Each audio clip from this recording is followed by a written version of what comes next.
బాబాయ్ శ్రీహర్షని అరెస్ట్ చేశారు. రాణిని చంపింది చంద్రం కాబట్టి శ్రీహర్ష రూపంలో ఉన్న చంద్రాన్ని ఉరి తీస్తామంటున్నారు. రాణిని చంపింది మా నాన్న బాబాయ్, చంద్రం కాదు. రాణి కంటే ముందు మీ అమ్మని చంపింది కూడా నేనే. ఒక్కరోజు రాత్రి పార్వతి, ఆఖరిసారిగా అడుగుతున్నాను, నేను ఎమ్మెల్యేగా గెలవాలి అంటే 10 లక్షలు ఖర్చు పెట్టక తప్పదు. ఆ డబ్బి నా ప్రాణం పోయినా సరే ఇవ్వను. సరే, ఆ నిర్ణయం నువ్వే తీసుకున్న తర్వాత ఇంకా ఆలస్యం ఎందుకు? నిన్ను చంపే నేను తీసుకుంటా. ఏమండి, వద్దండి, నన్ను చంపకండి.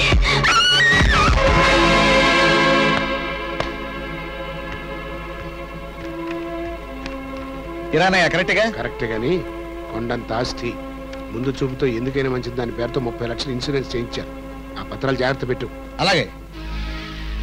ప్రతిపక్షం వాళ్ళు నా మీద కక్షతో నా భార్యను చంపారని జనం ముందు మొసలి కన్నీళ్లు కార్చి ఆ సింపతితో ఓట్లు సంపాదించారు.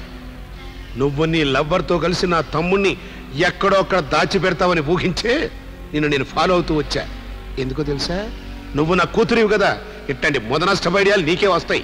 నేను నీ హత్యల భాగవతాన్ని కోర్టులో బయట పెడతాను.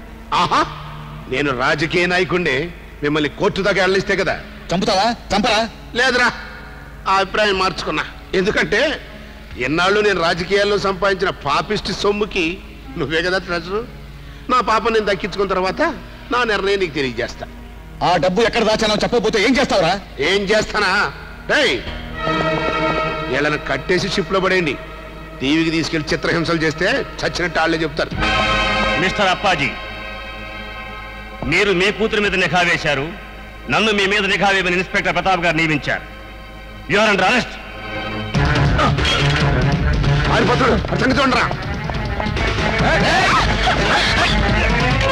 నువ్వు పశ్చాత్తాపడే క్షణాలు ముందున్నాయి ప్రతాప్.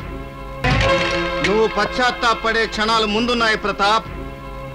నిర్దోషికి సంకెళ్ళు వేసి నిత్యం నెత్తురుతో చేతులు కడుక్కునే అప్పాజీని వదిలిపెట్టావు. ప్రతి మనిషి 2 పూట్ల భోజనం చేస్తే ఆ మనిషి 4 పూట్ల నరమాంసం తింటాడు. నేనంత అమాయకుడిని కాదు చంద్రం. అప్పాజీ మీద నిఘా వేయమని ఒక ఇన్స్పెక్టర్ నియమించా. ఎనీ మూమెంట్ రెడ్ హ్యాండెడ్ గా పట్టుకున్నా వార్త. Hello, ACP here.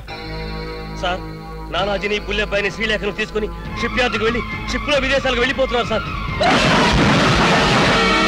Oh my god. Sorry Pratap, Andaman వెళ్లే షిప్ను ఆపే అధికారం నాకు లేదు. పైగా దానిలో మంత్రి గారు అధికార పర్యటన మీద వెళ్తున్నారు. సార్, ఒక్కసారి ఇలా రండి sir.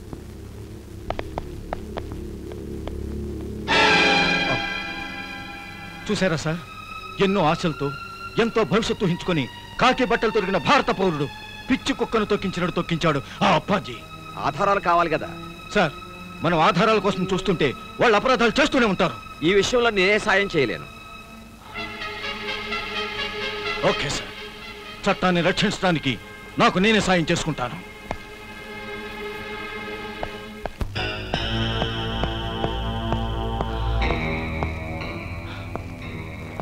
All of you got!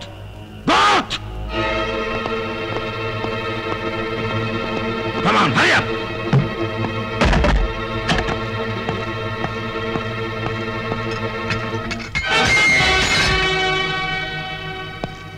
నీ అసమర్థత వల్ల నానాజీ, శ్రీలేఖ, బుల్లెబ్బాయ్ ఆ అప్పాజీ చేతుల్లో పడ్డారు. వాళ్ళని షిప్లో తీసుకెళ్లి సవాలు కూడా దొరకకుండా సముద్రంలో పారేస్తాడు. అక్కడ ఏమీ చేయటం చేతగాక లాఠీకర్ర చేత్తో బుచ్చుకుని ఇక్కడ నా మీద ప్రతాపం చూపించడానికి వచ్చావా?